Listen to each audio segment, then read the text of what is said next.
สวัสดีค่ะพ่อแม่พี่น้องสวัสดีFCทุกท่านเนาะค่ะบ่ว่าจะเป็น FC เก่า FC ใหม่ค่ะที่เข้ามาติดตามรับชมรับฟังในช่องของเจตาพารวยเนาะค่ะ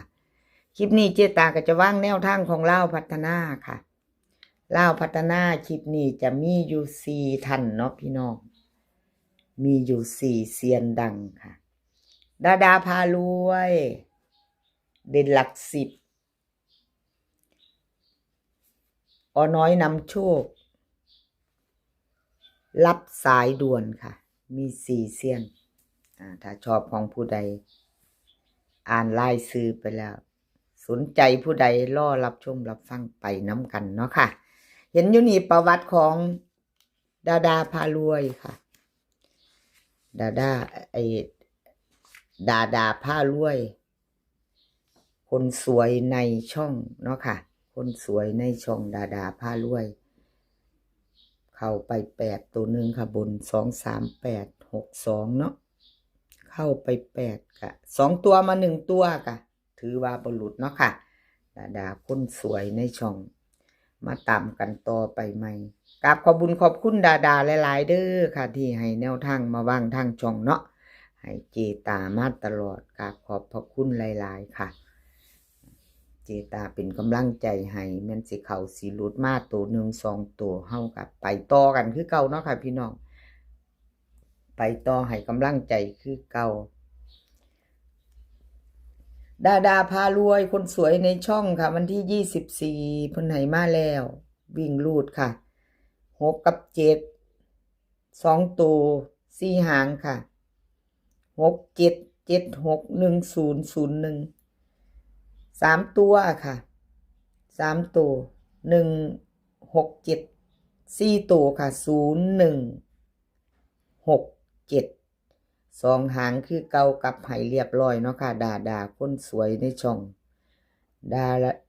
าพารวยคนสวยในช่อง67761001นี่ก็เพิ่นเน้นค่ะ6710เนาะ3ตัวแล้วก็หางเดียว4ตัวก็หางเดียวค่ะคนสวยในช่องใครจะตามต่อแคปหน้าจอค่ะใครจะไปต่อกับดาพารวยเนาะค่ะดาพารวยวันที่24มาเป็นรุ่นกันกับเพิ่นใหม่เนาะค่ะ2 ทุ่มครึ่งเป็นวันจันทร์ที่24ค่ะไปต่อค่ะลาวพัฒนาหลัก10เดินดีค่ะพี่น้องพิจารณากันเบิ่งใหม่ไปต่อบ่บนล่างค่ะบนเป็นบนล่างเป็นล่างหลัก10เดินดีเด่นหลัก10ลาวพัฒนา3ตัวออก238กับ62ค่ะล่าง2หลัก10เพิ่นเป็นหลักหน่วยล่างเนาะค่ะนี่จะเป็นหลักร้อยมี3เขามาแจมอยู่เลขประกบเข้า1ตัวเนาะค่ะเข้าไป1ตัวเลขประกบบนเป็นบนล่างเป็นล่างหลัก10เดินดีวันที่19ที่ผ่านมาค่ะเข้าไปคือกันเนาะพี่น้องล่างเนาะล่างแต่เป็นหลักหน่วยเนาะบ่เป็นหลัก10นะก็เข้าไปอยู่นี่เลขประกบเพิ่นมาไปต่อค่ะใครจะต่อก็เตรียมแคปหน้าจอหลัก10เดินดีเด่นหลัก10ค่ะวันที่24ไปลุ้นกันบน1ค่ะบนเป็น1ล่างเป็น4หลัก10บน1ว่าซั่นล่าง4เลขประกบค่ะ0 9แล้วก็7 3ตัวซ่อมเบิ่งเอาพี่น้องชอบคู่ใด101917474940แล้วแต่เฮาชอบเฮามักพิจารณาเอาเลขประกบเอาไปใส่บนบนเป็น1หลัก10ล่าง4เป็นหลัก10เนาะค่ะเด่นหลัก10เฉพาะหลัก10เด้อค่ะพี่น้องเฉพาะหลัก10เนาะจะเป็น47 49ไปจังซี่แม่นบ่เด่นหลัก10เนาะค่ะวันที่24ใครชอบก็จัดคัดก็ผ่านค่ะ เรียกหลักสิบเดินดีเด่นหลักสิบมาไปต่อค่ะไปต่อน้อยนำโชคค่ะน้อยนำโชคเพิ่นเข้าไปอยู่ค่ะวันที่21ที่ผ่านมาลาวพัฒนาน้อยนำโชค FC เป็นจังไดมีไผตามน้อยนำโชคบ่ค่ะมีไผใดไผมานน้ำเพิ่นบ่238 3ตัวบน62ล่างเพิ่นเข้าไป6เนาะค่ะวิ่งลูดเข้า6ตัวเดียวเข้าไปล่าง62ค่ะบ่แม่นตัวนิ่นตัวจอดอกแต่ว่าตรงๆบ่ได้กลับค่ะ62ของน้อยนำโชคนะมีไผใดน้ำเพิ่นบ่พี่น้องมีไผตามบ่62ตรงๆเนาะน้อยนำโชคให้เบิ่งประวัติอีกจักเป็น2งวดลุดไปค่ะพี่น้องวันที่19เข้าวันที่21เนาะเอามาต่อวันที่24ค่ะเป็นวันจันทร์2 ทุ่มครึ่งกับน้อยนำโชค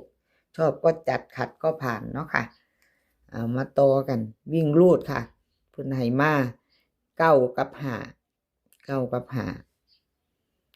2ตัวค่ะ2ตัว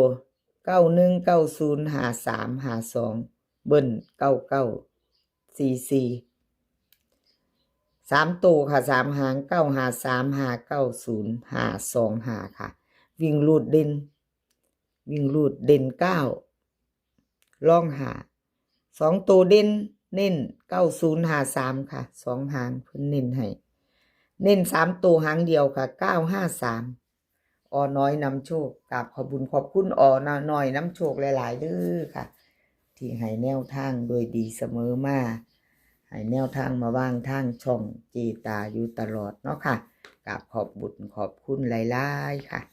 เอามาไปต่อค่ะไปต่อเป็นของไผสายรับสายด่วนไปไว้นี่เนาะพี่น้อง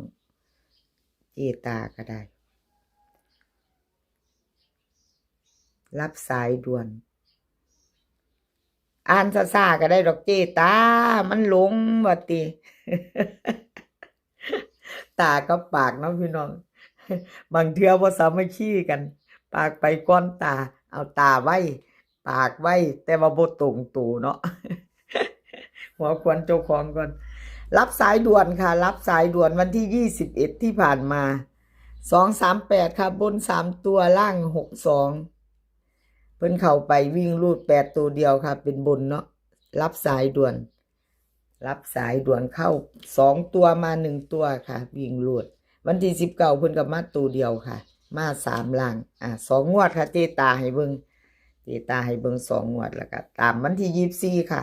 ชอบก็จัดขัดกับพานเนาะรับสายด่วนกับขอบคุณหลายๆที่ให้แนวทางมาว่างทางช่องของเจตาเนาะค่ะ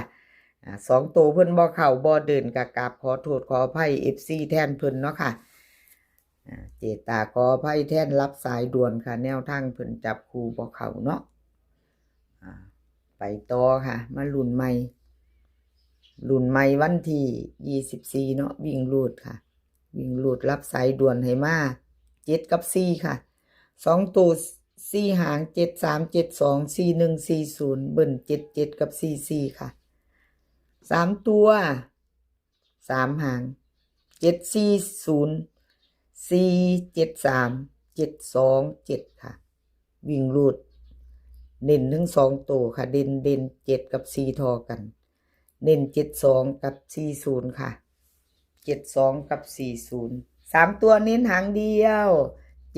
740ชอบก็จัดขัดก็ผ่านแคปหน้าจอค่ะใครจะไปต่อกับรับสายด่วนเนาะ